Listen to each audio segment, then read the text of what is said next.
നമ്മൾ ഇന്നലെ കണ്ട സിനിമയാണ് വിസ്മയ മോഹൻലാലിൻ്റെ ആദ്യത്തെ സിനിമയായിട്ടുള്ള തുടക്കം. അപ്പോൾ ആ പടത്തെക്കുറിച്ചുള്ള ഒരു റിവ്യൂ എന്ന് പറയുന്നില്ല, ജസ്റ്റ് ഒരു അഭിപ്രായ പ്രകടനം എന്നുള്ള രീതിയിലാണ്. അപ്പോൾ എന്താണ് അഭിപ്രായം പടത്തിനെ കുറിച്ചുള്ള? നല്ല സിനിമയാണ്. വിസ്മയ്ക്ക് നല്ലൊരു തുടക്കമാകട്ടെ ഈ സിനിമയുടെ പേര് പോലെ തന്നെ.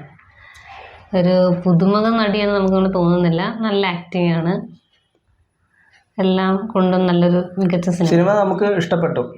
അതെ അതെ അതെ, അതിൻ്റെ ആക്ഷനും ഒക്കെ നല്ലൊരു സർപ്രൈസ് പാക്കേജ് തന്നെയായിരുന്നു. അതെ അതെ. ഞങ്ങൾ കോട്ടക്കൽ ലീന തിയേറ്ററിൽ നിന്നാണ് പടം കണ്ടത്. പടം ഹൗസ്ഫുള്ളായിരുന്നു. വില്ലനായിട്ട് വന്ന ആന്റണി പെരുമ്പാവൂരിന്റെ അദ്ദേഹത്തിന്റെ ഫസ്റ്റ് പടമാണ്. അതെ അതെ, അതും നല്ല ഒരു വില്ലത്തനം തന്നെ ഉണ്ട് കയ്യിൽ. ആ ഒരു നോട്ടത്തിൽ ഡയലോഗ് ആദ്യമൊന്നും ഇല്ലെങ്കിൽ പോലും അത് നമുക്ക് വില്ലനായിട്ട് തന്നെ ഫീൽ ചെയ്യും. ഇപ്പം എന്നെ സംബന്ധിച്ച് പറയുകയാണെങ്കിൽ എനിക്ക് നല്ല പ്രതീക്ഷയുള്ളൊരു പടം തന്നെയായിരുന്നു. അത് വേറെ ഒന്നും കൊണ്ടല്ല, നമുക്ക് ഏറ്റവും ഇഷ്ടപ്പെട്ട ഒരു നടൻ്റെ മകൾ ആദ്യമായിട്ട് അരങ്ങേറ്റം കുറിക്കുന്ന സിനിമ എന്നുള്ള രീതിയിൽ. അപ്പോൾ ആ ഒരു എക്സ്പെക്റ്റേഷൻ എനിക്ക് പേഴ്സണലി മീറ്റ് ചെയ്തിട്ടുണ്ട് എന്നുള്ളതാണ് എൻ്റെ ഒരു ഒപ്പീനിയൻ. മനോജ് കെജൻ്റെ പോലീസ് വേഷം ആയാലും സൂപ്പറായിരുന്നു. ഒരു ജനമൈത്രി പോലീസായിരുന്നു അതിനകത്ത് മനോജ് കെജൻ്റെ വേഷം. ഇപ്പം ഇതിനകത്ത് ജൂഡ് ആൻ്റണി ജോസഫിൻ്റെ മുൻപത്തെ സിനിമകളൊക്കെ നമ്മൾ കണ്ടിട്ടുള്ളതാണ്. അതൊക്കെ നമുക്ക് പേഴ്സണലി വർക്കായിട്ടുള്ള പടങ്ങളാണ്. പിന്നെ ഞാൻ ശ്രദ്ധിച്ചൊരു കാര്യമാണ്, അശ്വിൻ കോമഡി ക്യാരക്ടർ ഒരു വില്ലനായി. അതൊരു രസമായിരുന്നു, സെറ്റായി, അടിപൊളിയായി. പിന്നെ വേറെ ഒരു സിനിമയിൽ നമ്മൾ കണ്ടിട്ടില്ലാത്തൊരു ഫൈറ്റ് ഉണ്ടായിരുന്നു വിസ്മയക്കകത്ത്, ആ മിക്സിക്കകത്തൊക്കെ ഗ്രൈൻഡ്. അല്ലല്ല, അങ്ങനെ ഓവറായിട്ട് നമ്മൾ സ്പോയിലറിലേക്ക് പോകുന്നില്ല.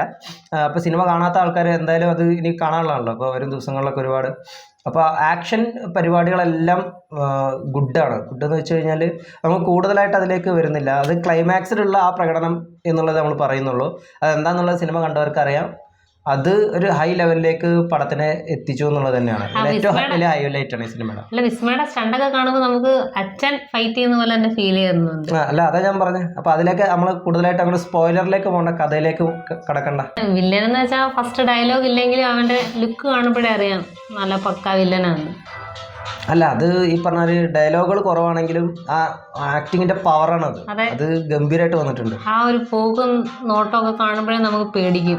എനിക്ക് തോന്നുന്നു പുള്ളിക്കാരന്, അതായത് ഈ ആന്റണി പെരുമ്പാവൂരിന്റെ മകൻ, അദ്ദേഹത്തിന് ഇനി ഒരുപാട് നല്ല നല്ല കഥാപാത്രങ്ങൾ കിട്ടാൻ സാധ്യതയുണ്ടെന്ന് തോന്നുന്നു അല്ലേ എന്നുള്ളതാണ് തോന്നുന്നത്. എന്തൊരു വിഷമം പോലെ. പിന്നെ എൻ്റെ ഒരു അഭിപ്രായം പറഞ്ഞാല് എല്ലാ ഗേൾസും മാർഷൽ ആർട്സ് പഠിച്ചിരിക്കണം ഫസ്റ്റായിട്ട്. ഇത് വെച്ച് കഴിഞ്ഞാൽ ഒരു സീരിയസ് നോട്ട്, ഒരു ത്രില്ലർ ബേസ്ഡ് സബ്ജക്റ്റ് ആണ്. അത് ഗംഭീരമായിട്ടുണ്ട് തന്നെയാണ് പറയാനുള്ളത്. അതെ അതെ. പിന്നെന്ന് വെച്ചാൽ നമുക്ക് പ്രേക്ഷകർക്ക് കാണാൻ വേണ്ടിയിട്ട് തന്നെ കുറെ കാര്യങ്ങൾ അവർ കാണിക്കുന്നുണ്ട് അല്ലേ. എന്ന് വെച്ചാൽ നമുക്ക് മനസ്സിലാവാൻ വേണ്ടിയിട്ട് തന്നെ കുറെ സീൻസ് കാണിക്കുന്നുണ്ട്. അതെന്താ ഉദ്ദേശിച്ചത്, ഒന്ന് വ്യക്തമാക്കാമോ? പെൺപിള്ളേരുടെ പുറകെ പോകുന്നത്. അതാ ഞാൻ പറഞ്ഞത്, നമുക്ക് ഇതിനകത്ത് അധികം സ്പോയിലറിലേക്ക് കടക്കാൻ കഴിയില്ല. പിന്നെ നമ്മൾ എന്തിനെ പറ്റി സംസാരിക്കുന്നത്, നമുക്ക് വേറെ ആളുടെയും പേരുകളും അറിയത്തില്ല, ആരെയും വിസ്മയം മാത്രമേ അറിയൂ. അതൊരു വിസ്മയല്ലേ ആ സിനിമ എന്ന് പറയുന്നത്. പിന്നെ ഇനി നെക്സ്റ്റ് എന്താ വെച്ച് കഴിഞ്ഞാല് അതൊന്നുമല്ല, അക്കിടിലെ നമ്മുടെ ഗസ്റ്റ് റോള്. അപ്പോൾ ഇതിനിപ്പോ പിന്നെ അമ്മ വേഷം ചിപ്പി, പ്രത്യേകിച്ച് ഒരു പാട്ടിൽ മാത്രമേ ചിപ്പി കാണിക്കുന്നുള്ളൂ അല്ലേ. എന്താ അത് പോരെ. അപ്പോൾ അല്ല, ഇപ്പോൾ ഈ പറഞ്ഞ ഒരു കാസ്റ്റിംഗ് എല്ലാം അടിപൊളിയായിരുന്നു, ഗുഡായിരുന്നു. ആ ഒരു ഗസ്റ്റ് റോൾ എന്ന് പറയുന്നത് ഇപ്പോൾ കുറേ റിവ്യൂസിൽ ഞാൻ നെഗറ്റീവ് റിവ്യൂസൊക്കെ ചിലതൊക്കെ മീൻസ് നെഗറ്റീവായിട്ടുള്ള കാര്യങ്ങൾ ഞാൻ കണ്ടു. പക്ഷെ അങ്ങനല്ല, അത് ആ സിനിമയ്ക്ക് എനിക്ക് തോന്നുന്നു ഈ സിനിമയ്ക്ക് ഇനി വേണമെങ്കിൽ സെക്കൻഡ് പാർട്ട് വേണമെങ്കിൽ എടുക്കാൻ പറ്റുന്ന ഒരു കഥ തന്നെയാണ്, ആ ഒരു ക്യാരക്ടറിനെ ബേസ് ചെയ്തിട്ടൊക്കെ. ലാലേട്ടൻ്റെ അതൊക്കെയാണ് എൻ്റെ ഒരു ഫീഡ്ബാക്ക്. അപ്പോൾ വേറെന്താ, അപ്പോൾ നമുക്കിത് വൈൻഡപ്പ് ചെയ്താലോ. പിന്നെ നമ്മൾ വീഡിയോ കണ്ടിട്ട് തന്നെ ആളുകൾ ഇത് കയറാതിരിക്കൊന്നും വേണ്ട, ഞങ്ങൾക്ക് പോസിറ്റീവായിട്ടാണ് പറയാനുള്ളത് അല്ലേ. നല്ല സിനിമയാണ്, എല്ലാവരും പോയി കാണട്ടെ, അടിപൊളിയാവട്ടെ അല്ലേ. ഞാൻ പറയുന്നത് വിസ്മയ്ക്ക് ഇച്ചിരി നേരത്തെ വന്നൂടായിരുന്നോ ഇൻഡസ്ട്രിയിലോട്ട്. എടാ, എല്ലാത്തിനും അതിൻ്റെതായിട്ടുള്ളൊരു സമയമല്ലേ ദാസ.